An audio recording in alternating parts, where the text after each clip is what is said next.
Эмне үчүн Акай деп коюлду атыңыз? Атам айтат, сен төрөлгөн күнү айды карасам толук болчу, анан апапакай болчу дейт да. Реалдуу турмушка керектүү нерселерди үйрөтө алыптырбы ал? Ошол учурда эле кызыгып жүргөм. Экономика боюнча, политика боюнча. Жогорку окуу жайын бүткөндөн кийин мамлекеттик кызматтарда иштедиңизби? Национальный институт стратегических исследований деген болчу. Мамлекеттик иште иштеп туруп анан иштебей кетип калдыңар, демек айлык аз. Айлык аз, ошол частныйга эле кетиш керек. Дипломдун кереги деле жок болуп калат экен да. Бизде ошол кемчилик, жанагы диплом бул кагаз сыяктуу калып кетти да. Кайсы эмне бизнеске кеттиңиз? Бияка урунуп, Жапон фирмасы бар болчу, биякта унаа ташыган. Резюмени ар кайсы жака таштап, мени алып калса экен. Бекер иштеп берем, результат көрсөткөндө анан кийин мага $500-600 эле сурангам ошондочу. Иш арасында балким бирөөлөр буттосот. Должностун көтөрүлгөн сайын ошончолук интрига көбөйт экен да. Интрига көбөйүп Кыргыздардын эле ичинде өзүңүз фирма ачып ийгиликтерди жарата алдыңыз, 23-жылы Кытайда фирма ачтык, Гонконгдо ачтык. Биз Африкага да сатып баштадык да. Автоунааны силер кайсы жактан? Кытайдан, Биздин Кытайдагы фирмабыз азыр 4000 списокко кирип калды. Наивысший категория баягы экспорт боюнча лицензиябыз бар. Мамлекеттик кызматта да иштеп көрдүңүз дегендей, бирок өзүңүздү бизнестен таптыңыз. Окуй турган учурда окуш керек экен, иштей турган учурда иштеш керек.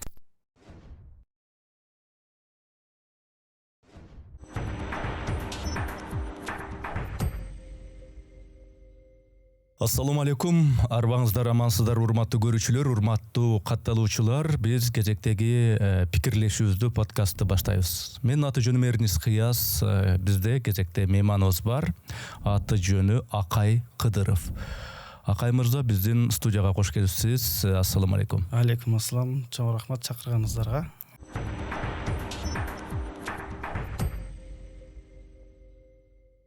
Мекенден алыста жүрсөк дагы Москвадагы мекендештерибиздин ден соолугуна кам көрүү эң маанилүү милдетибиз.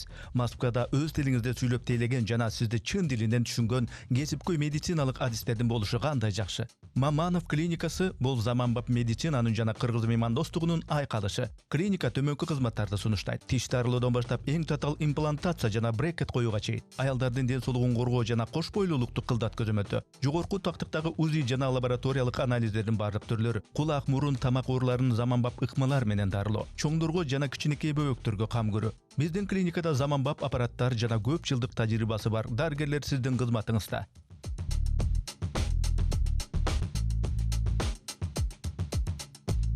Москва шаарында Маманов клиникасынын 3 борбор иштейт. Жашаган жериңизге ылайыктуу даректи тандап, борборлорубузга кайрылсаңыз болот.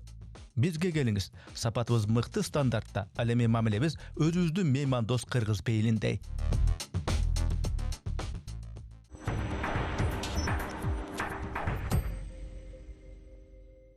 Эми көрүүчүлөргө сиздин ким экениңизди мен тааныштырып коеюн. Сиз ишкер экенсиз. Унаа ташуу бизнеси боюнча көп жылдык тажрыйбасы бар ишкер экенсиз. Бул боюнча өзүңүздүн жеке бир компания, фирмаңызда түзүпсүз. Ошол багытта иш алып, иш жүргүзүп келатыпсыз. Эми ушул боюнча дагы бир мындай элдерге маалымат берип коеюн, уруксат этсеңиз. Алгач экөөбүз байланышканда эмне жарнама кыласыңарбы? Компанияңарды жарнамалайсыңарбы? Бизге жарнаманын кереги жок. Биз деген мен ошо алган тажрыйбамды ошол жапондор менен иштештим, башкалар менен иштешип атам. Кантип биз Кыргызстан өзүбүздүн жолубузду табабыз? Ушул боюнча мен ойлорум бар эле, топтогон. Ошол боюнча сүйлөшөйүн дедим эле дегенде мен таң калдым. Өзү унаа ташуу боюнча компаниянын өкүлү болсо, анан ой, менин унаамды алгыла компанияма, мен укмуш жеткирип берем деп айтат го деген десем, кеп башка да экен. Анда эмесе, сиздин уруксатыңыз менен маекте камдаган суроолорумду бере берейин, Рахмат. Биринчиден, атайын убакыт бөлүп келип бергениңизге рахмат. Дегенде, мына атыңыздан баштасак. Акай Кыдыров экенсиз. Бизде Акай деген аты бар адамдар брендте да. Аскар Акаев, Жанар Акаев деп, анан сиз дагы Акай Кыдыров экенсиз. Эмне үчүн Акай деп коюлду атыңыз? Негизи Россия мамлекетине төрөлгөм, жанагы ак түн болуш керек болчу. Бул белые ночи деп коет го. Ошо белые ночи болуп атканда ак түн кылабыз деп аттым. Анан ак түн Кыргызстанда кандай болот дегенде атамдар ойлонуп атып, жерде Акаев да келип калды. Анан Акай болуп кала берсең, себеби атам айтат, сен төрөлгөн күнү айды карасам толук болчу, анан апапакай болчу дейт да. Ошол күнү сен төрөлгөнсүң, анан Актүн же Акай, анан Акай деп калып калды деп ушундай болгон да. Бул Вытегра шаары, Россияда. Ошол жакта төрөлдүңүз. Атам ички куралдар иштеринде иштеген, военный болуп иштеген ал жакта көп жыл. Ошондо сиздин толук аты жөнүңүздү айта турган болсок, Кыдыров Акай Имаралиевич экенсиз, жакшы экен. Эми Акай Имаралиевич дегенде мен мындай дагы бир нерсени айтайын деп атам. Мамлекеттик катчыбыз биздин Кыргызстандын жакында эле бир пост жазыптыр. Бир жакын арада эле бир жаш жигит менен жолугуп калдым. Ал өзүн мен Баланчаевич деп өзүн тааныштырды эле, мен күлкүм келди дейт да. Анан кийин көрсөбүз жаштарга дейт, улуумун өзүбүз мисал болот экенбиз. Баланчаевич, Түкүнчөевич депчи. Анан кийин ошон үчүн жана жаш жигит Баланчаевич деп өзүн мага тааныштырып атканы мага күлкүлүү сезилди дейт да. Эми мамлекеттик катчы муну жакшы деп айтып атабы же жаман деп айтып атабы? Негизи эле ушул Евич маселесине кандай өзүңүздүн көз карашыңыз? Менин көз карашым ошол, жана негизи кыргыз мен эң чоң болгон үчүн Акай Кыдыров Акай болуп калган да. Калгандары уулу болуп кеткен да. Бул жеке мен өзүм Россияда төрөлүп калгам. Ошол учурда анан өзгөргөн жок да болчу. Анан өзгөргөнгө да ой келбептир негизичи. Ошол ойдон эле калган. Бир туугандарым бардыгы уулу ушинтип кетет. Кыргызстанды кантип өнүктүрүү керек? Ал боюнча сиздин жеке мындай бир көз караштарыңызды суроодон мурда сиздин пайдубалыңыз кандай курулган экен? Бала чагыңызда орто билимди кандай кайсы жерден алдыңыз? Кандай таасирлер? Жогорку билимиңиз кандай? Ошол тууралуу маалымат сурайын. Ушу алгач бала чагыңыз. Эми бала чагым ошо 98-тен 2000-жылга чейин Леликте өттү, Арка деген айылында. Атам ошол жакта командир части болчу. Согуш учурунда атам ошол жакта иштеген. Аскер адамы болгон. Эми ал учурда өзүңөр билесиңер, Баткен облусу каралган эмес да. Анан атамдын ошол кийин өзүнүн аяш атамдардан айтышы боюнча укканым алардын эмеси болгон. Атам командир части болуп жүргөндө жана солдаттарга нан жетчү эмес экен. 90-жылдары, 98-99-жылдары нан да барган эмес да. Ошондой каатчылык болгон өзү. Ошондой кыйынчылык болгон. Кыйынчылык болгондо командир части барып алып, 1-2 солдатын алып алып, жанагындай мешөктө менен нанды чогулчу экен да элденчи. Бизге берип койгула, солдаттарыбызга беришибиз керек деп, ушинтип кыдырчу экен, айыл. Кыдырып анан балдарга жанагындай нан бышырып, бирдеме кылып ушундай эме кылчу экен да. Бул эми колунда иштеп кеткен солдаттар, ошолордун айтуусу боюнча ушундай болгон депчи. Эми ошол 2000 согуш бүткөндөн кийин биз Бишкекке келдик, Новополовкада турукташып, ушул Новополовка айылында жашап келдик. Негизи 95-жылы Россиядан келгенбиз, 95-94. Кичинекей кезимде келгенбиз да. Ошондо орто мектепти каяктан окуп калдыңыз сиз? Экинчи мектеп Новополовка айылында. Айылдык мектеп экен да, Баягы шаардык менмин деген гимназия аны муну эмес. Жогорку билимди кайсы жактан алдыңыз? Жогорку билимди ушул МУК университетинде бүтүрдүм. Эл аралык университетинде, бул жакта политология, дипломатиясынын эмесин бүтүрдүм. Анан магистратураны дагы Кайзы Диканбаев атындагы дипломатиялык академиясын бүтүрдүм да. Ошол жакта дүйнөлүк экономика боюнча окууну бүтүрдүм. Убакыт өткөндө билинет да кээде мындай. Мен орто билимди көрсө мындай алыптырмын, мындай бериптир бизге.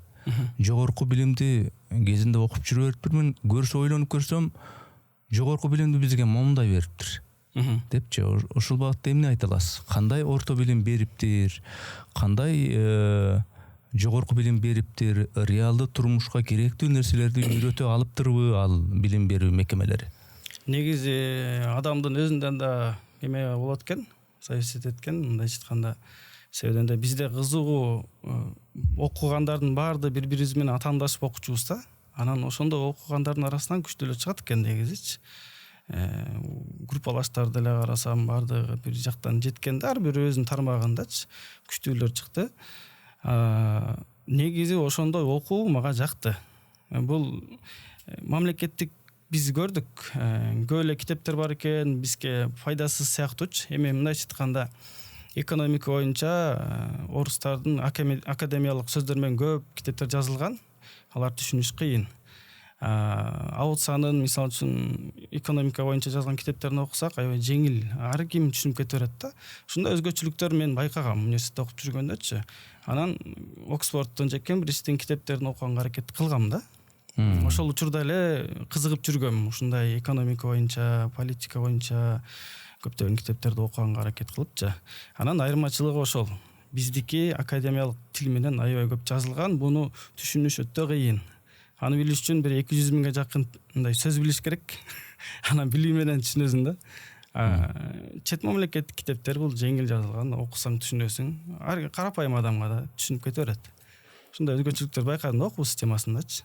Ошондо сиз жогорку окуу жайында алган билимиңиз боюнча ким болушуңуз керек болчу? Адистигиңиз? Экономика, дүйнөлүк экономика боюнча специалист да. Анан ошол билимдин кереги турмушта практика жүзүндө, иш жүзүндө ошондо тийдиби? Ооба. Бул сөзсүз, бунсуз эч кандай эме болбойт. Себеби дегенде эми ар ким эле жашоосу келип эле отуруп калбайт да. Биз деле нөлдөн баштаганбыз, окуганбыз дегендейчи. Бирок окуган, ар бир окуган эмем пайда тийди да. Эми бул свот анализден баштап, свот анализ, анан анализ риска бар, эми толтура нерселер бар. Айта берсеңчи. Ошонун баардыгын университеттен алып, анан кийин өзүмдүн жеке фирмама колдонуп, ошо менен азыр мындай конкуренция берип келатабыз да. Бул өтө чоң нерсе негизичи. Ошол университетти бүткөндөн кийин, жогорку окуу жайын бүткөндөн кийин сиз кайсы жактарда иштедиңиз? Мамлекеттик кызматтарда иштедиңизби? Ооба. Мекемелерде? Мамлекеттик мекемеде иштедик. Жанагы Национальный институт стратегических исследований деген болчу. Бул учурунда премьер-министр кол астында болчу. Биз изилдөөлөрдү жүргүзчүбүз. Экономика боюнча биздин баягы акыркы жасаган эмебиз жанагындай көмүскөдөгү экономика деп коет го. Ошону изилдөө чыгарганбыз. Эми ал жерде кыска мөөнөт иштеп калдым, 1 жылдай. Кеткенин бир гана себеби ошол жанагындай жашоого финансылык жактан кыйынчылык. Госто иштеш кыйыныраак экен. Анан биздин баягы салымыбыз салынбай кетип калдык да. Эмнеге кетип калдыңар? Мамлекеттик өзүңөр тиги орто билим алдыңар, андан жогорку билим алдыңар, дипломдуу болдуңар. Мындайча айтканда ошол жагынан быштыңар, билим жагынан, теория жагынан. Ошону анан практикага каяка алыштырып, мамлекеттик иште иштеп туруп анан иштебей кетип калдыңар, демек айлык аз? Айлык аз ошол эң себеби дегенде жаш кезинде үйлөнүш керек, кыла турган жумуштар көп. Биякта карындашың өсүп баратат, анын университетин төлөш керек деген маселелер көп да. Бир туугандарым бар, аларды көтөрүш керек. Ошого анан санап көрсөм, мага ыңгайлуу версиясы ошол частныйга эле кетиш керек болуп калды. Демек, мына көрүүчүлөргө дагы түшүнүктүү болсун, айрыкча мен баланча университетте окуп жатам же мен бүттүм, менин 2-3 дипломум бар дегендер, бирок ал дипломумду сурап койгон эч ким жок деген көрүүчүлөр болсо, ошолорго да бир жооп болсун да. Ошол жогорку окуу жайда эмне деп аталбасын, жанагы факультети, алган билимиң, анан турмушка келгенде мына жөнөкөй эле бир күнүмдүк тамак ашыңа жеткидей, кийим кечеңе жеткидей, бала чакаң болсо бала чакаңа жеткидей оокат ашыңды таап бере албаса, ал дипломдун, ал кесиптин дегеле алган баягы теориялык билимдин кереги деле жок болуп калат экен да. Жок, ал тура эмес. Бизде болсо көбүнчө мен окуп жүргөндө байкагам, акча менен бүтүрүп, же мындай эле келип эле кеткен адамдар көп болгон да. Бул диплом деген жөн эле кагаз сыяктуу окуп калды да. Негизи фундаменталдуу ичинде теория практикасын алса, бул жашоого керектүү нерселер аябай эле көп. Экономисттер бизде мыкты экономист болуп чыгыш керек болчу. Бизде экономисттер көп чыгарып атпайбы Кыргызстан чынында. Бул экономисттер чынында жакшы эме болгондо мыкты экономисттер болуп жумушчу жеке ишкерлерге жардамчы же консультант болуп иш алып барса болот эле. Бизде ошол кемчилик жанагы диплом бул кагаз сыяктуу калып кетти да, теория жагы жана практика жагын кылганга биякта эчтемке жок болгондугу деп билем да менчи. Биякта болсо ал сөзсүз жашоосунда жеңилдик менен жашагандар көп. Өзүм практикамда көргөндөчү. Бирок барып келип эле баары бир ошол сиздин татыктуу алган университеттеги билимиңизге мамлекеттик ошол мекеме айлык төлөп бере албайптыр да, Ошонун айынан сиз кетипсиз бизнеске. Бизнеске кеттим. Анан ошо бизнеске кеттиңиз, кайсы эмне бизнеске кеттиңиз? Негизи эми баягы жаңы университетти бүтүргөндөр бар деле кыйынчылыкта болот да. Ооба. Повар деле болуп иштеп көрдүм, жардамчысы деле болуп көрдүм. Мындай бияка урунуп, тияка урунуп бир жакшыраак жумуш издегичектечи. Анан эми ушул повар болуп иштеп жүргөн кезде бир Жапон фирмасы бар болчу, биякта унаа ташыган. Эми бир себептер менен ушул жумушка кирип калдым. Ал жакта бир жылдай иштедим го дейм. Бир жыл иштеп ошол унаалардын кетиш баягы логистикасын, негизги система кантип иштейт экендигин ошону билип ошол жактан алар бир жылда 2015 болуш керек, ошо калп айтпасам 15-жылы жанагы правовой запрет болуп, алар биякта жабылып кетишкен да. Ошондо алар жапондор беле? Ооба, жапондор болчу. Кандай тилде иш жүргүзчү элеңер? Негизи орус тилинде эле, аларга орус тил билген адамдар керек болчу. Мен англис тилин ал учурда билчү эмесмин. Мен француз тилинде бүтүргөм. Ошондой болуп калган да. Анан ошол иште алгач ушул жака киргенде сизди эч ким таанычу эмес. Сиз өзүңүз айттыңыз го, баарыбыз эле атыбыз чыга электе резюмени ар кайсы жака таштап, мени алып калса экен, мен бекер болсо да ошол жерде 3 ай иштеп туруп, анан кийин ушундай үйрөнүп алгандан көп айлык алсам экен. Бул Жапон фирмасынын өзгөчөлүгүндай болгон. Булар Кыргызстанда болгон. Мен Кыргызстанда жумушка киргем да. Анан булар кетип калгандан кийин жумуш жок болуп калды да. Анан ушинтип отуруп, кандай кылсам экен деп отуруп, Кытайда жана Жапон мамлекетинде бир 50ге жакын эң мыкты фирмалардан тизме тизип, өзүм резюмемди жазап, текст жазап, мен ушундаймын, силерге иштегенге даярмын деп емейл менен жибергем да.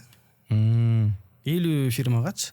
Арасынан терилип, мен аябай көп фирмалар жумушка кел. Мен себеп дегенде бекер иштеп берем деп атам да. Мен силерге бекер иштеп берем, результат көрсөткөндө анан кийин мага жанагындай мана кылып берсеңер болот депчи. $500-600 эле сурангам ошондочу. Анан ал жерде баардыгы кызык болгон да, бул кандай бекерге иштеп келейин деген адам болуп атса, алар сөзсүз алат да. Ортодо бир-эки индиялык бир жарандарга жолугуп калып, алар менен манаям ала албай калып, анан кийин акыркысында ошо бирөөсүнө бардым да. Алар менен көп жыл иштештим. Анан ошол жерде туруктуу бир жерде иштедиңизби? Кандай иш болду? Кандай баягы казустар болду? Кандай эми иш болгондон кийин шыдыр кетпейт? Иш арасында балким бирөөлөр буттосот, башка болот. Ошондон тажрыйба алып, анан кийин бир туруктуулукту табасың да. Ошол жагынан кандай практика? Биздики эми башында баштаганда жанагы 1-2 эле фирма менен баштаган да.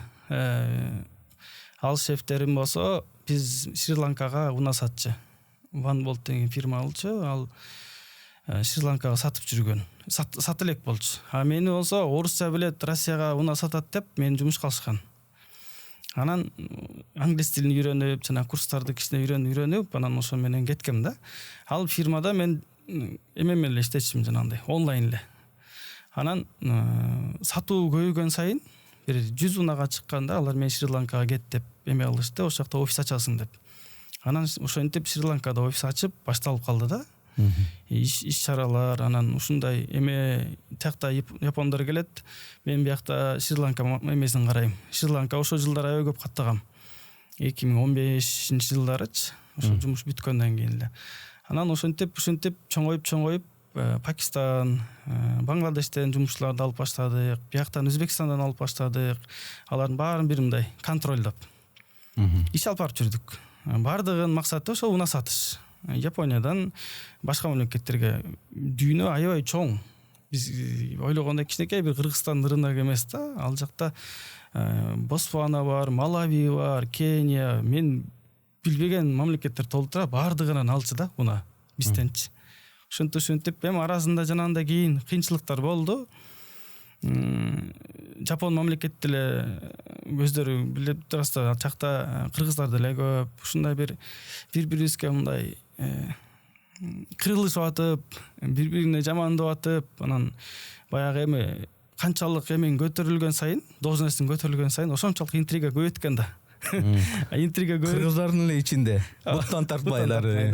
Анан ошо буттан тартмайынан акыры ал Жапон фирмасында иштебей калдым. Ал жерден кеттиңиз. 21-жылы кеткенге туура келип калды. Чоң тажрыйбаны топтоп алып анан эмне кылдыңыз анан? Иштеп калган жок, мындай кээде болот го, кээ бир адамдарда жашоосунда крест сыяктуу болуп калат го, токтоп болду, жашоо токтоп. Тыным, пауза болуп калат. Андай да болбоду. Үйгө келип чаттым, эчтемке болбогондо. Эртеси күн туруп эле менин фирмам бар болчу Бишкекте. Болду, мындан ары мен Кытай менен Кыргызстанга уна ташып баштайм деп ой менен турдум да. Офисим мурунку эле офисим бар болчу, просто ал офисти мен Жапон эмесине берип койгон, фирмасына. Ал менин эле офисим болчу, просто аларга өткөрүп бериш керек болуп калды. Ушундай келишимдер менен өткөрүп берип, анан өзүмө жаңы ачтым. Ошентип сиз бирөөлөргө иштеп, бирөөлөрдүн кол астында иштеп, тажрыйба топтоп, ошол канткенде ишти ийгиликтүү кылса болорлугун иш жүзүндө ошол аралашып көрүп, тажрыйба топтодуңуз. Анан биринчи кезекте анан тиги жактан кеткенден кийин өз алдынча иштеп баштадыңыз, ошондо. Ошо негизи фирмам 2018 эле иш алып барчы. Мен алардын жанагындай өкүлү болчумун да Кыргызстандачы, менин фирмам.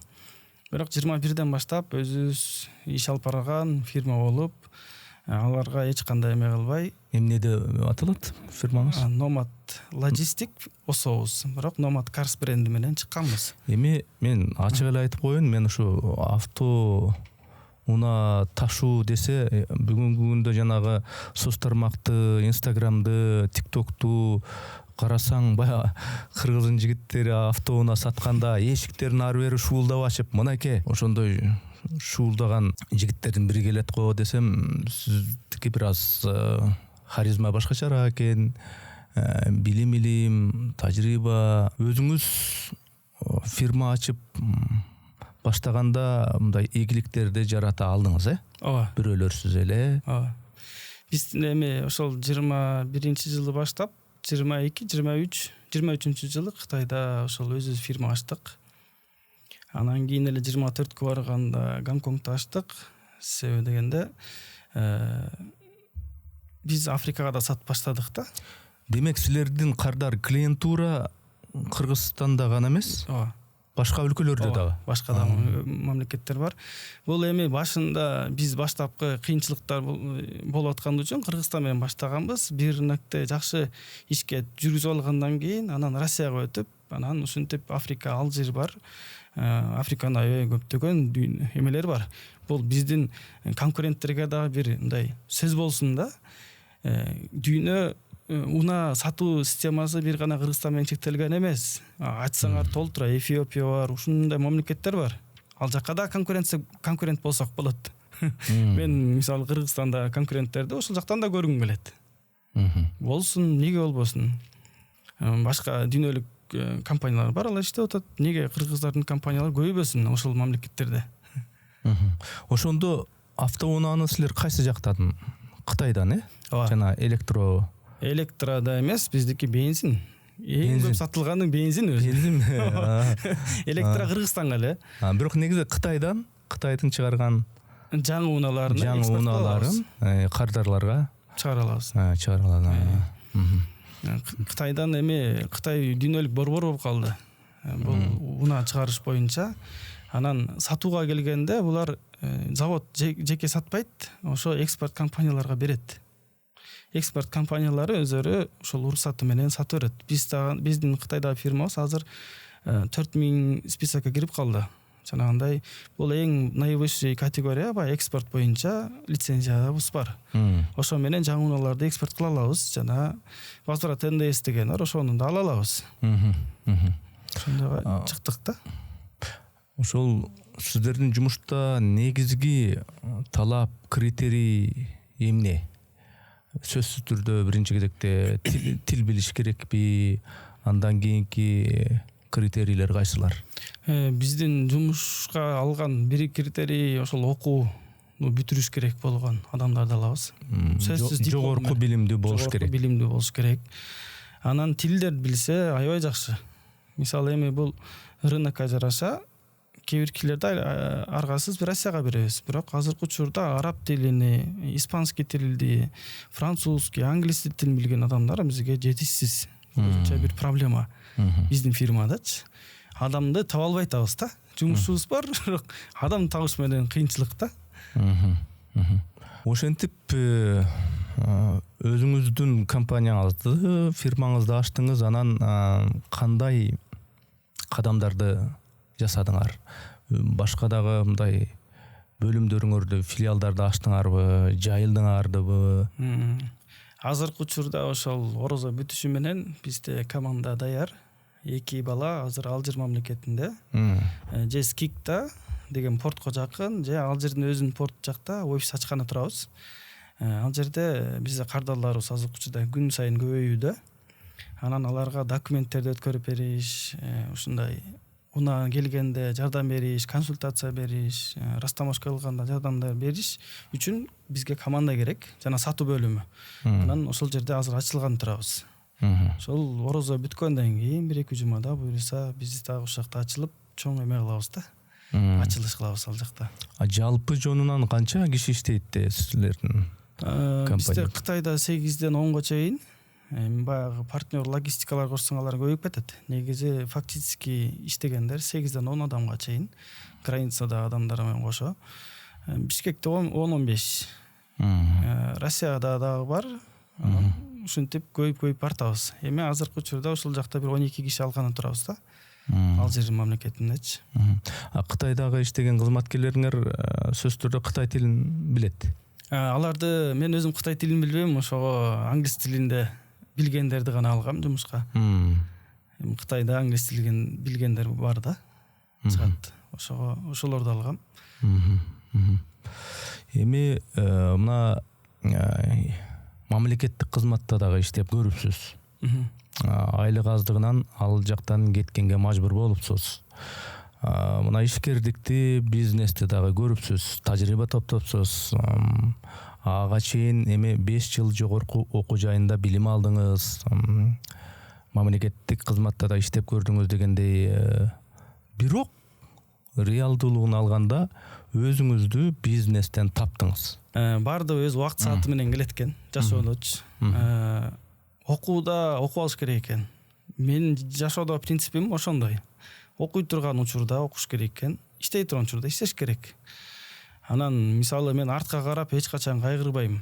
Эми учурунда болду, мамлекеттик жашоодо мен мамлекетти өзгөртөм деген эмеде баргам да. Негизи кичинекей убагынан бери ошон чоңойгонсун да. Мен келечекте ушундай нерселерди кылам, мамлекет өнүгөт деген эметчи. Бул эми ар бир ата-эне ушундай балага болуп койсо, мыкты кыран адамдар чыгат да Кыргызстандачы келечекте. Мага да ошондой бир нерсе коюлуп калган экен атамдарданчы. Анан ошол нерсе мындай жанды койбойт экен да. Мен бизнесте болуп кетсем деле, бирок мен кой тур, мен негизи максатым мындай болчу. Акча деле маселе эмес болчу. Бизнес деле эмес болчу дегенчи. Мен Кыргызстанды өзгөртүшүм керек эле дегенчи. Ушундай бир нерселер бар да. Менин жашоомдо баягы ошондуктан мен жана университетте окуганым, ал жерде эч зыян келген жок. Мага пайда болду наоборот. Ошол жактан алдым да. Негизги фундамент жашоомдо жакшы курай турган фундамент университеттен алдым. Үй бүлөнү багуу үчүн акча табуу керек. Үй бүлөнү алгач камсыздап алыш керек. Жүрөгүңдө баягы мен ушу өлкөгө пайдам тийсе экен деген чоң максат бассаң туссаң оюңда жүрөт, бирок оолу үй бүлөнү камсыздап алыш керек да. Сиз ал деңгээлден өтүпсүз. бизнести баштап көрүп, жеке бизнести ачып, канткенде акча тапса болорлугун, ал менеджментти жай-жайына коюп түшүнүп жүрөбүз.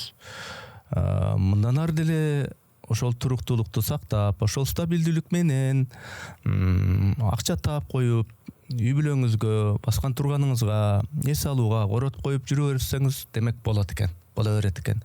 Бирок сиз бассаңыз, турсаңыз, мен өлкөгө кантип дагы мындан дагы масштабтуу пайдамды тийгизем деген нерсе тынчтык бербей атыптыр. Шайлоого дагы катышып көрүпсүз да? Ооба. Эмнеге катышсаңыз шайлоого, мындай көрөйүнчү, байкайынчы эмне болор экен дегендейби? Көрөйүнчү, байкайынчы деген нерсе болгон жок, бирок реалдуу өзгөртүү максат болду. Эми биз канча жылдан бери мына мамлекетте ар кандай өзгөрүүлөр болуп атат. Мамлекет ушул жакшы жакка өнүксүн деген эмеде өзүм программа алып чыккан элем да. Бул билим берүү системасын өзгөртүү. Азыркы дүйнөлүк рынокко даярдай турган, жакшы специалисттер даярдай турган окуу системасын куруш керек деген ойдочу. Анан ошону алып чыгып, эми ошо менен депутат болуп калсам, ошо менен иш алып барам деген ойлор болгон. Эми ал Кайсы округта койдуңуз? Биз 19-округта. Ал кайсы чөлкөмдүн элине койдуңуз? Новопавловка, Агрет, ичинде Сокулук району көптөгөн айылдар бар, алдый жакта. Түшүнүктүү. Ошо Сокулук районуна Сокулукту, Новопавловканын ошол төмөнкү жакта ошол айылдардын элине эми сиздин ошол идеяңыз, ошол проектиңиз, мен жөн эле барып эле депутат болсом болду эмес. Мен моундай идеяны сунуштайм, моундай проектим бар деп ошол айтканыңызды эл кабыл алганга даяр бекен ошондо? Жок. Негизи андай нерсе болбой калды. Эми жашоодо ошондой экен да. Биз сүйлөп аткан нерсе тууралуу көп деле адам ойлонбойт окшойт деп калдым да. Билим берүү системасын өзгөртүү, азыркы эми баягы STEM дегенге өттүк деп атат. Бул мамлекет Сингапурдун баягы окуу системасын алдык деп атат, бирок буну эртелетиш керек деген ойдомун да. Мен ойлогом тиги бизден өтүп кеткен депутаттар жардам берет депчи, себеби дегенде көп жардам беребиз, сен проектиңди өткөргөнгө эме кылабыз деп. Жакшы эми айтса мен деп жүрөгүм тынчып калды да. Бай биз жасаган жумуш текке кетпейт экен депчи, эми ушулар алып кетет экен деген ойдочу. Бирок эми 5 ай өтүп кетти. Карасам кыймыл да жок, анан ушул тууралуу бир сунуштар да айтылган жок. Анан чыкпасак болбой калды дедим. Кандай негизи бүт мамлекеттин өнүгүү фундаменти бул билим менен болот. Биз билимге көңүл бурушубуз керек да. Булардан мыкты экономиканы бүт жылдырган ушул балдар болот, биздин келечектеги балдарчы. Алар күчтүү окуп даярдалса, сөзсүз мамлекетке пайда тиет. Анан ошол жагыбыз кичине аксап аткандыгы үчүн күйүп атам да. Буну көңүл буруш керек дегенчи. Бирок сиз реалист болуп, ошо шайлоого баргандагы өзүңүздүн ошол өтпөй калгандагы, эл кабыл албай койгондогу, өзүңүздүн жеке тактикаңыздагы мүчүлүштүктөргө көңүл бөлүп моюнга аласызбы? Мисалы үчүн айылдын эли жерге наны жок, иштерге жумушу жок, инфраструктурасы, жолу, свети, башкасы муктаждыктар аябай көп. Ошо өзүнүн жашап аткан жеринде Новопавловка болобу, башка айыл болобу, элементардуу жолду ылай, чалчык-балчык ушуну чечип берсе болот эле, муну кылып берсе болот эле, ошол жергиликтүү масштабта. Анан бир жаш жигит бизнести көрүп, жанагы сырткы өлкөлөр менен иштешип, тажрыйбасы бар, анан биз деген мындай кылышыбыз керек экен, биз деген Сингапурдун жана билим берүү системасын алсак, анан Кыргызстанда билимдүүлөр көп болсо, ошол билимдүүлөр Кыргызстанды көтөрөт деп айтсаң деле болбой, биздин мына жолубузду бул бала чечип бере албайт окшойт дегендей кылып кабыл алынып калыпсыз да ошондо, Мен эми баягы розовый очкимен келип алып турдум да кичинечи. Баягы дүйнөдө ар кайсы жакты көрүп, анан ушундай болот экен деген ойдо жүргөм да. Мындай. Эми ал нерсе чечилди. Эми андай жол менен бара албайт экенсиң, өтө албайт экенсиң. Бирок бар бир өзгөртүүгө кадам салыш үчүн негизи закон менен, мыйзам менен иш алып барышат да депутаттар. Анан чоң келечекке бизге коргой турган мындай мыйзамдарды кабыл алат да, келечекте биздин Кыргызстан жакшы өнүгүүсүнө бир шарт түзө турган, мыйзам аркылуу шарт түзө турган орган да булар. Эми ошолордун түзүп койсо, биздин билим системасын эртелетсе, анда чоң өзгөрүүлөр болот деген эмедемин да, ойдо. Биздин ошол акырын-акырындан ошо менен иш алып барса да. Окуу системасындачы.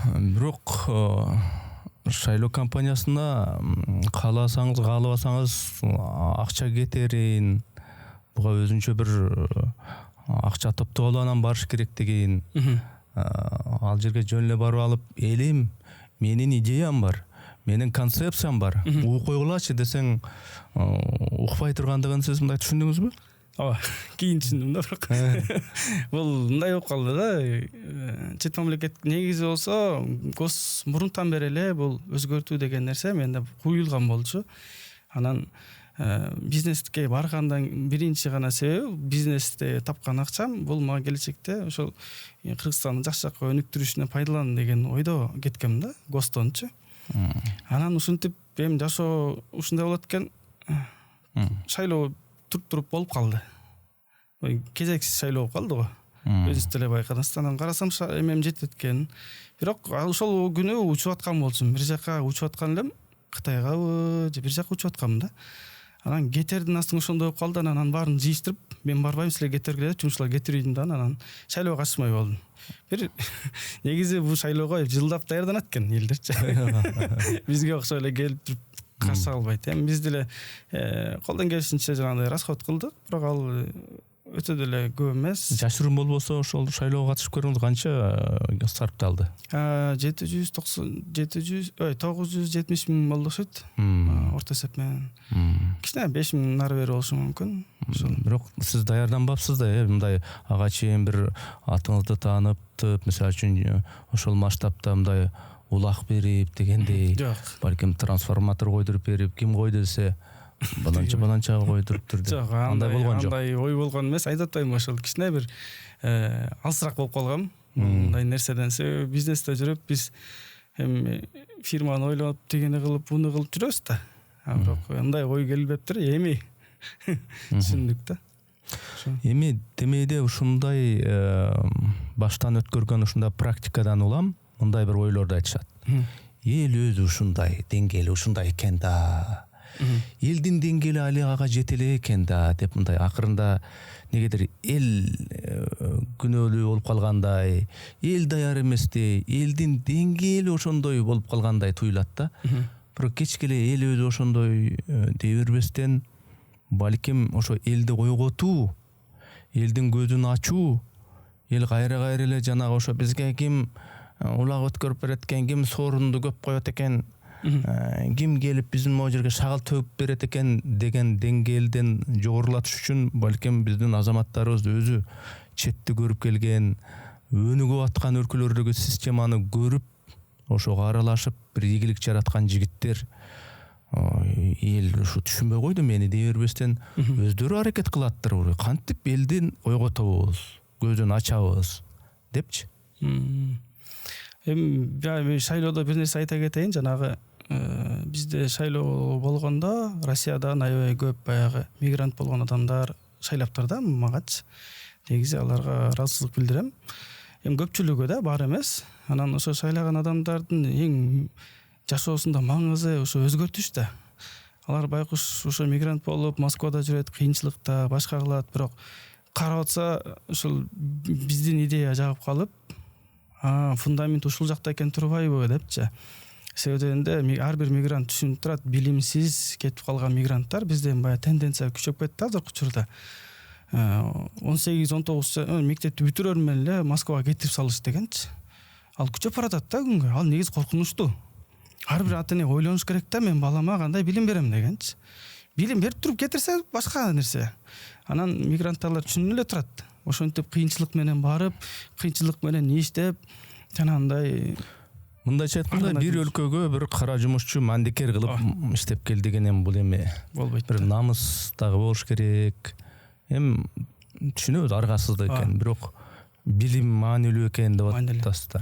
Мен айта турган нерсем, дүйнөдө статистика боюнча билимдүүлөр 90%, 80%дан 90% ийгиликке жетет экен. Мындайча айтканда, кедейчилик менен жашаган билимдүү адамды көрбөйбүз. Бул ортодон өйдө болот экен ар дайымачы. Миллионерлерди деле салсаңыз 90% билимдүүлөр экен. 10% мындай университетте окуп жүрүп, анан 2-3 курста отделение болуп кеткен адамдар болот экен да. Ал деген нерсе, ал бала фундаменти бар да. Жөн эле келип туруп миллионер болуп кеткен эмес да, бул дүйнөлүк статистикачы. Эми статистика алдабайт деген да. Ошо бизде деле билимдүүлөр көп болгондо, мындай Россияга барып, бирөө кол астында иштебей, бир чоң нерселерди жаратса болмок. Билимдүүлөр баргандачы. Эми бардыгы эле билимдүүлөр деле бар. Ал айткан жокмун, бирок азыркы тенденция коркунучтуу болуп атат да. Жаштардын ошондой кетип калуусу. Бир нерсе билимди албай туруп кетип калганы ошол кичине коркунуч жаратат да мен үчүн, келечеккечи, Кыргызстан үчүн деле негизи. Чыныгы турмушта керек болчу билимди алуу маселесинде чыныгы билим бул кымбат акча турабы же мындай арзан элеби билим? Ага төлөш керекпи? Ата-эне Бул деген нерсе жакшы сапаттуу лицейлерге, сапаттуу курстарга, сапаттуу дагы эмне ошондой бир колледждерге бул жакшы акча турабы? Негизи мен өзүмдү жеке айтып кетсем, окуганда ата-энем үйдө нан жок болуп деле, бирок мага жибергенден инелерим айтканда, сен дейт жашооңдо кыйынчылык көргөн эмессиң деп инелерим айтып калды. Неге десем, биз нан жок кезде дейт, сага ата-энем ошол университетте окуп атат деп акча салган дейт. Бизде нан жок болчу дейт. Сен кыйын боло бербе дейт да, бизгечи. Кыйын болбо дейт. Биз кыйынчылыкты көргөнбүз, сен көргөн эмессиң депчи. Сен мен жакта университетте жашады, окудуң, анан кыйынчылык көргөн жоксуң дейт. А биз көрдүк депчи. Ошентип айтканчылар болду да. Бул деген нерсе, значит, жөнөкөй эле университетте окугам, жөнөкөй эле мектепте окугам, бирок баары бир университетте окутуш да ата-эне үчүн аябай кыйын экен. Бирок өзүнүн мөмөсүн сөзсүз берет да. Келечекте. Бирок аздыр көптүр баары бир билимдин өзүнүн баасы бар экен. Анын үчүн төлөш керек экен. Билимдин керектүүлүгүн түшүнүп туруп төлөш керек экен да, туурабы? Ата-эне төлөш керек экен. Ошону түшүнүш керек экен. Кичине балага жашоосунда стартовый капитал деп коет. Кейлер үй дейт, кейлер мындай дейт, бирок негизи билимге жетпейт экен. Ошол жакшы билим берип койсо, бул бала келечекте өзүнүн эмесин ыгын таап кетет жашоодогучу. Жанагы менин суроомо жанагы эл күнөөлүүбү, эл ушул бир татыктууларды шайлабай атат, мындай бир ошондой бир эл бир ойгонбой койду деген маселеде дагы деле мындай жооп боло элек да. Мен мындай айтат элем да, ошол элге сиз сыяктуу жаштар, мен элге кызмат кылам, өлкөнү көтөрөм, өзүмдүн масштабымда, үй бүлөлүк масштабтагы акча тапканды үйрөндүм. Эми өлкөнү ошондой бир тың жашаган үй бүлөлөр, жакшы жашаган үй бүлөлөр көп болсун үчүн мен эмне кылышым керек дагы, өзүмдүн тажрыйбамды кантип ушу элиме айтам деген маселеде илгери бир үйдө мындайча айтканда бир эле телевизор тиктесе, азыр ар бирден смартфон карап калдык, планшеттерде. Ошону мүмкүнчүлүктү пайдаланып, анан сөзсүз эле шайлоого жакын калганда жана элге бирдемелерди айтып кирбестен, шайлоого чейинки жылдары мындай бир айтып деп, дүйнө мындай болуп атат, өзү негизи мындай болуш керек деп мындай чыга бериш керекпи дейм да. Мейли ошол сиз сыяктуу бизнесте, же бир илимде, же билимде, же башка сфераларда иштеген жаштар дүйнөнү көрүп, ошо дүйнө жүзүндө иштеп аткан жаштар өздөрүнүн билген эткенин элге айта бериш керек. Эл түшүнүп туруп анан ойгонобу деп ойлойм да. Негизи ошол жалпы элде биз баягы билимдүүлөр чакырсак жакшы болот да. Азыр агартуучулар аябай көбөйүп баратат. Азыркы учурда ошол да сүйүндүрөт да. Интернетте жакшы сөз сүйлөгөндөр, эме боюнча иш алып баргандарчы. Ал жакшы. Келечеги да бар да, буйрсаганчы. биздин эл негизи эле жанагындай аполитичный деп коебу, политикадан алысыраак жүргөнгө аракет кылат да, кой депчи. Ошого эми көпчүлүк бар да, ошондой бир катмар. Негизи 30% менен эле чечилип келатат, бирок мындан кийин 50-60ка чыгат. Себеби дегенде патриотизм деле акырындан элдерде пайда болуп баратат да, эми мамлекетке бир салым кошоюн деген адамдар көбөйүп баштайт. Анын үстүнө эми жана айтпадыңызбы, баягы кара жумуш менен Орусияга барышат, мигрант болуп иштешет. Кара жумуш менен жанагы Англияга барышат, алма теришет, же болсо да бир курулушта иштешет деген менен мунун бир жакшы жагы барбы дейм да. Анткени башка бөлөк дүйнөдөгү өзгөрүүлөрдү көрөт. Мейли алма терсе дагы, курулушта иштесе дагы, бир кара жумуш кылса дагы көрөт дагы. Биз Кыргызстанда башкача дагы бир система бар турбайбы деген, жок дегенде ой пайда болот. Мен бала чакамды башкачараак кылышым керек. Менден башкачараак болуш керек менин балдарым. Дей тургандай мигранттарыбыз, мекендештерибиз ошол нерсени көрөт. Ал жагы деле жакшыбы дейм да бир чети. Эми аргасыздык болсо делечи. Ал жагы деле жакшы бер жагынан. Алар деле келечекке келип эме кылат. Мындай. Мен биздин негизги максатыбыз азыр мен өзүм жеке эмемде бир жашоомду эме кылып койдум. Мындай стратегия сыяктуучу. Анда бул Кыргызстанга эмне пайда алып келем дегенчи. Өзүм жеке да бизнесим болуп атат, бирок андан сырткаркы азыркы бир жаңы проект чыгарганы турабыз. Ошол проект боюнча бир 100 000 200 000 адамды жумушка киргизсе болот дегенчи. Бул кандай болот дегенде, бул өзүмдүн жеке жашоомдогудай эле бир система менен иштөө менен 15 миллион адам дүйнөдө отдел продажга, муну англоязычный мамлекеттерде отдел продажга адам керек экен.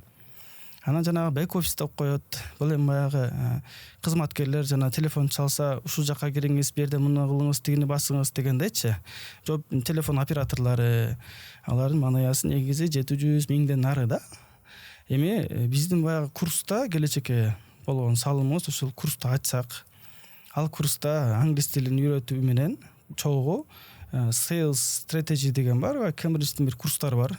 Сатуу стратегиясы деген сыяктуучу. Ошондой нерселер менен үйрөтүп, отдел продажга даярдасак деген үмүттөмүн. Себеби дегенде программисттерди даярдаганга менин колумдан келбейт экен.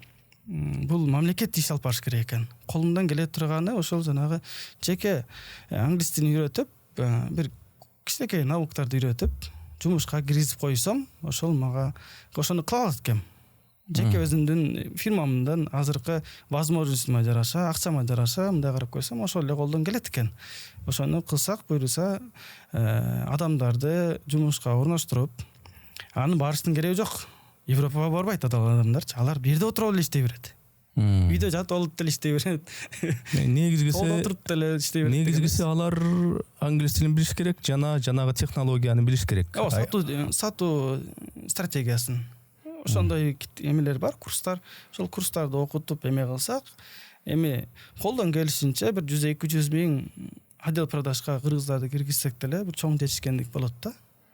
Ошондой силер себеп болуп, ошондой жумуш таап берген кишилердин мында орточо алганда канча айына айлык алышат ошолор? Алышы мүмкүн. $1000 ары. $1000 ары. 2000-3000 учурунда менде деле болгон, $3000 тегерегинде алып келгем да. Кыргызстанда туруп эле. Кыргызстанда туруп, Шри-Ланкада жүрүп, ушундай болуп жүргөм да. 2000ден ары болгон да. Эң болбоду дегенде ошо $1000. Бул деле негизи азыркы учурда жакшы көрсөткүч да. Кыргызстанда. Мен билгенден, мисалы үчүн, Жапондарда, Европанын көпчүлүк өлкөлөрүндө адамдар жашоосундагы планды, тактика, стратегияны мындайча айтканда 15 жылдан кийин кандай болуп калам? 20 жылдан кийин кандай болуп калам? Аны үчүн мен мондай иштерди кылам. Анан ошол иштин аягы барып 20 жылда бул жолу мондай болот так деп түзөт экен да. Ал шайлоо болобу, шайлоолордо өтөсүңбү өтпөйсүңбү, анын арасындагы өйдө ылдыйларды эске албай негизги стратегияны ошентип түзөт экен да. Анан ошол стратегия менен кете берет экен. Турмушта олку ал бул маселелер боло берет майда чүйдө, бирок тиги стратегия былк этпестен кете берет экен. Сизде дагы ошондой стратегия барбы негизи? Менин негизи Кыргызстанда мындай болду. Биз Кыргызстанга азыр өнүгүүгө бир себептер бар да. Анан мисалы үчүн доктрина деп коет. Көп мамлекеттер доктрина, концепция жазуу менен өнүккөн да. Эми бул сиз айткандай эле стратегиялык план да. Эми мамлекеттик жашоо, мамлекеттик Кыргызстанды бурат турган стратегиялык планны жазганга бир эмем бар. Мен өзүмдүн жашоомдагы мындай конечный результат өзгөрүүлөргө чоң салым кошо турган адам катары өзүмдү эсептейм. Ошого аракет кылам деген. Ошого бүт болгон күчүмдү арнайм. Эми жанагы бул өзгөрүүлөрдү мындай да, бизде азыр адамдар башкаруучулар келтет, бирок институттар слабый болгондугу үчүн институт өз алдынча иш алыш керек да, алып барыш керек. Бир-эки адамга байланбаш керек. Бул мамлекеттик машина эч качан бир-эки адамга байланбаш керек. Бул иштеш керек. Аны жакшыртуу жолу ошону түзөт турган системасында мен болом деген бир пландар бар. Буйрса. Анан бизде эң негизги кендирди кескен нерсе, бутту тушуп аткан нерсе коррупция. Кандай тиги Сингапурдун системасын айтасыңбы, же болсо Жапондун системасын айтасыңбы? Ал нерсени айткан күндө деле ушу буяка реалдуу нерсеге келгенде эле ушу коррупция баягы эле. Элдин масштабында, элди башкаруучулардын масштабында коррупция. Коррупцияны жоюу боюнча кандай сиздин сунуштар бар? Бир гана санариптес иштеши керек, бүт баары онлайн болуш керек. Көпчүлүк эмелер, эми бул дүйнөдө практикада көрсөтүп атат. Мисалыга алсак, мен жакында эле Сингапурга барып келдим. Ал жерде Инстаграмда кичине видеом тарттым эле. Мисалы, мамлекеттик бир мекеменин маалыматы тууралуу, эмне сатып алынган, бухгалтериясынын ички БКЧК жанагындай расходдордун баарын көрө ала турган кылып ачык кылып койгон да. Катардагы жаран аны көрө алат. Ошо айырмачылык ошол да. Ал мисалы үчүн биз мектептен расходуну билсек, биз айтабыз да, эмнеге мен ручканы силер 500 сомдон алып атасыңар дегенчи.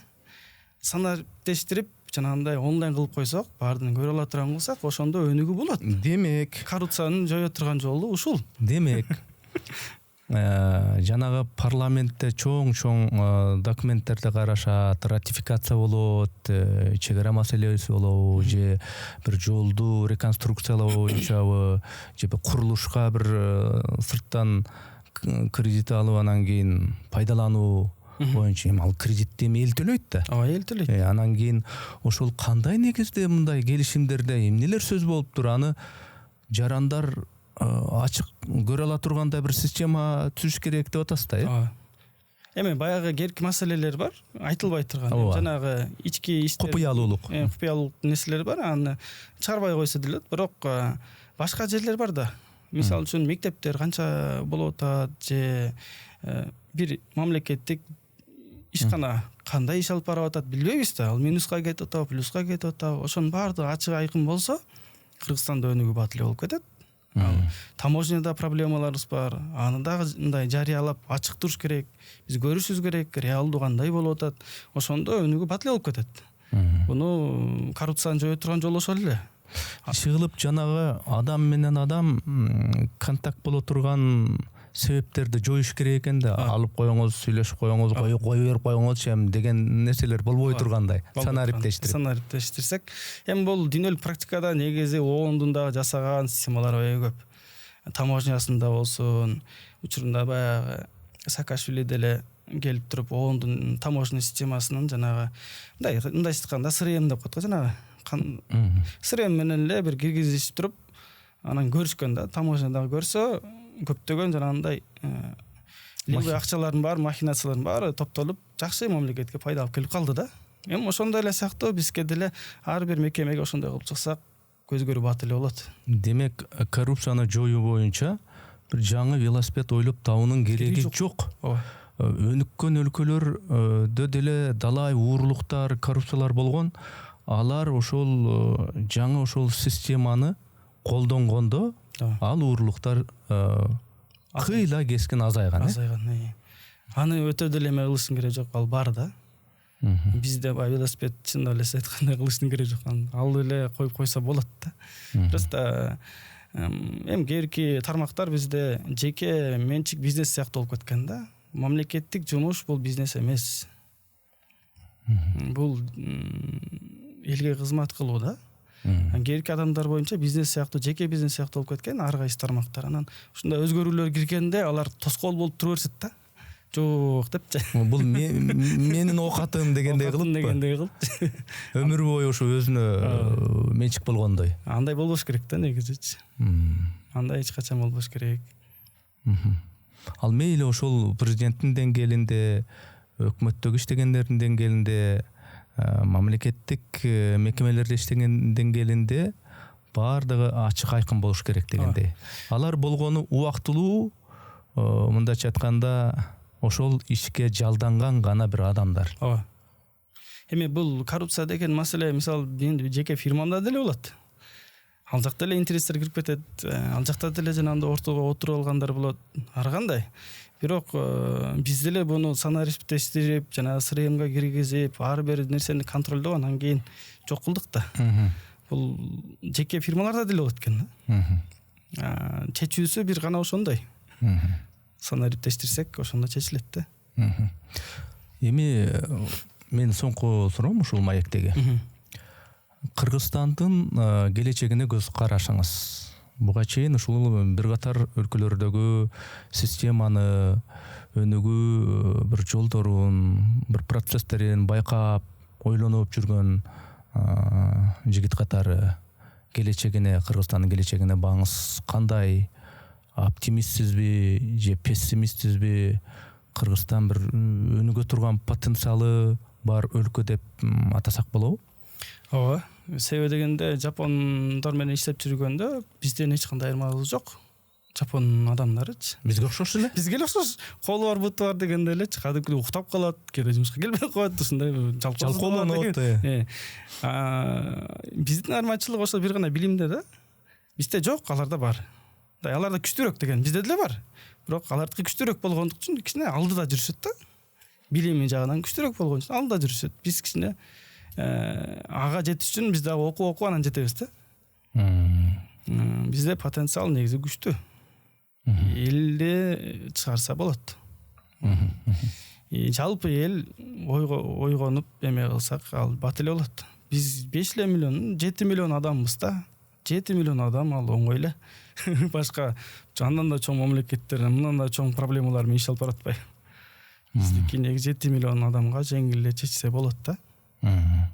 Демек, мынау ири чоң державалардын баягы атаандашуусун карап турсаң, алар мындай карасаң күчкө таянып аткандай. Күчтүү адам гана, жок, күчтүү мамлекет гана бул дүйнөдө мен деп мындай бир жүрө алат дегендей бир нерсени ойду пайда кылып атат да. Бирок күч эмнеде десе, кайра айланып келип эле билимде.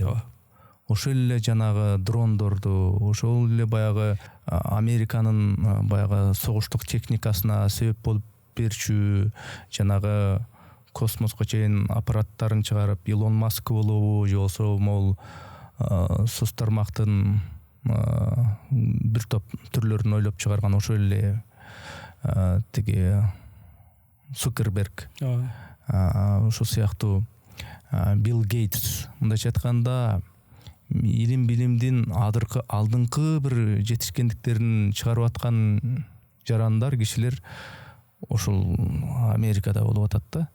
Демек, кептин баары билимде экен. Мейли ошол аскердик куралым мыкты, укмуш деп атандашам десең, ага деле билим керек экен. Демек, билимге басым жасаш керек экен да. Сөзсүз бизде негизи эле икра бисми раббикеллази халак дейт го. Ал деген нерсе мусулмандар негизи билимге көңүл буруш керек да. Окууду отпайбы? Аллахтын аты менен оку депчи. Оку дегенде ал бир гана Куранды эмес да. Дүйнөлүк жетишкендиктерди окушубуз керек да.